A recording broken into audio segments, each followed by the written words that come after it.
Dobbiamo continuare così. No, non credo proprio. Se studiate con l'Ernamo non potete parlare in questo modo. Ne va della nostra reputazione. Quindi ora mettiamo la sigla e dopo vi diamo delle alternative per evitare la molto noiosa, volevo dire la monotona e ripetitiva parola molto.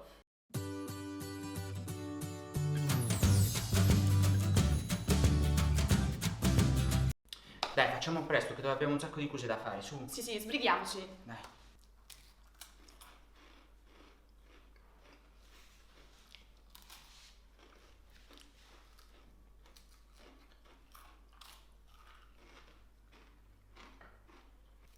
Per esempio, una cosa che dicono quasi tutti i nostri studenti durante le lezioni su Skype è: oggi fa molto caldo nella mia città, ci sono 37 gradi.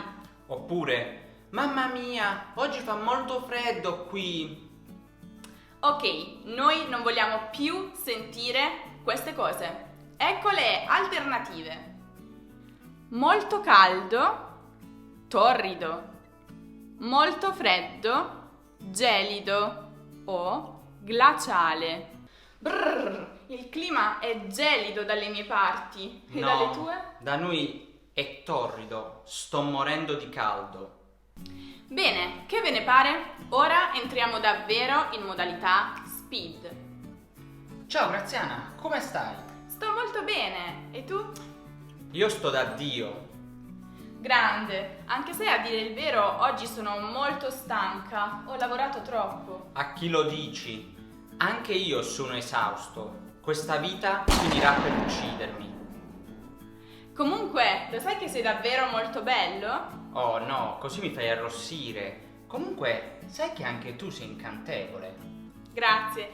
In ogni caso, lo sai che sono diventata molto povera? Oh no, davvero? Come mai sei diventata indigente? Beh, sai, ultimamente le vendite sul mio negozio online, l'Ernamo Collection, il link nella descrizione, sono andate molto male. Ti capisco, anche per me le vendite sono state terribili. Però ti dico questo, in un futuro molto lontano diventeremo molto ricchi. Ah, intendi dire che in un futuro remoto diventeremo persone agiate o benestanti? Sì, dopotutto siamo o no ragazzi molto intelligenti? Certo che siamo ragazzi brillanti, non si vede? Comunque sia, sono molto felice. Come mai sei giubilante? Perché credo che questa lezione sia molto chiara e molto utile. Sono d'accordo, penso proprio che sia una lezione impeccabile e pratica. Vabbè, sai cosa? Sono molto affamato. Vado a mangiare perché so che mi aspetta un piatto di spaghetti molto buono. Anche io sono famelica. Io invece vado a mangiare una pizza deliziosa. A dopo. Ciao. Ehi, ancora qui sei? Sei molto lenta. Lo so, sono flemmatica. Il dialogo tra me e Graziana è finito, però c'è un bonus per voi. Ecco una lista di alternative per parlare e scrivere come si deve. Molto brutto, disgustoso o orrendo. Molto preciso, accurato. Molto giusto, indiscutibile. Molto arrabbiato, infuriato, imbestialito, incavolato.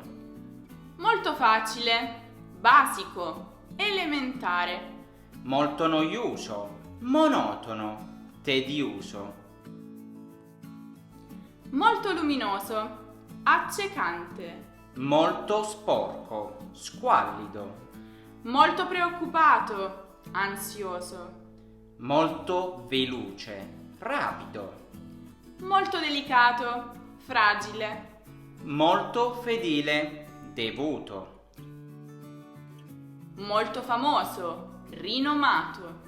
Molto aggressivo, feroce. molto frustrante, esasperante, molto pieno, colmo, molto divertente, esilarante, molto interessante, affascinante, molto vivace, esuberante, molto rumoroso, assordante, molto nuovo, innovativo, molto vecchio, decrepito, molto doloroso, straziante, molto timido, introverso, molto piccolo, minuscolo, molto strano, bizzarro. Mamma mia, quante alternative! Siccome abbiamo notato che questo tipo di lezione vi piace molto, vi ricordiamo che io e Rocco abbiamo realizzato altri video di alternative. Come per esempio le alternative a non lo so, le alternative a come stai? Bene, le alternative per arrabbiato, le alternative per cosa e le alternative per non me lo ricordo. E le alternative per penso che. I link sono tutti nella descrizione. Sono lezioni affascinanti e imperdibili, quindi non perdetevele. Prima di andarvene, però, abbiamo un esercizio per voi. Riuscite a riscrivere questo testo usando le alternative alla parola molto? Vediamo nei commenti chi è il più bravo. Ma sappiate che non è facile come pensate, quindi fate molta attenzione. Volevo dire, siate cauti. In bocca al lupo! Ciao! Ciao.